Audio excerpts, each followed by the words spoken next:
మనుషులే ఒకరిని ప్రేమిస్తే అంత ఈజీగా వాళ్ళ మీద ప్రేమను వదులుకుంటారా? చచ్చిపోయేదాకా ఆ ప్రేమ అనేది హృదయంలో వారి పట్ల ఉండిపోతుంది. వాళ్ళు ప్రేమ ద్రోహం చేసి వెళ్ళిపోయినా సరే వీడి మనసులోనే ఆ ప్రేమ అలా ఉండిపోతుంది. స్త్రీలకి అదేదో పవర్ ఉంటుందండి. వాళ్ళు ఈజీగా పరిస్థితులు దాటేయగలరు, షిఫ్ట్ అయిపోగలరు దేనికి. కానీ మగవాళ్ళు కొంచెం కష్టం అన్నమాట. దేవదాసులు ఉంటారు కానీ దేవదాసీలు ఉండరు. ప్రేమలో ఫెయిల్ అయిపోయి వాడు తాగి తాగి తాగి తాగి తాగి చచ్చిపోతాడు.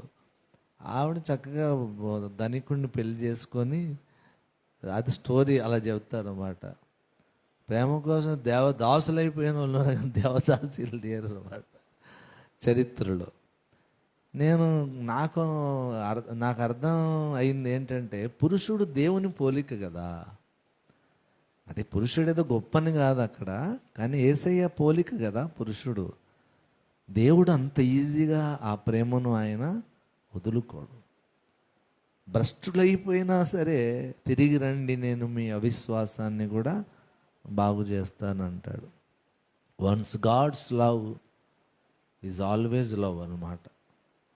ఆయన ప్రేమ ఎడబాయని ప్రేమ, విడువని ప్రేమ.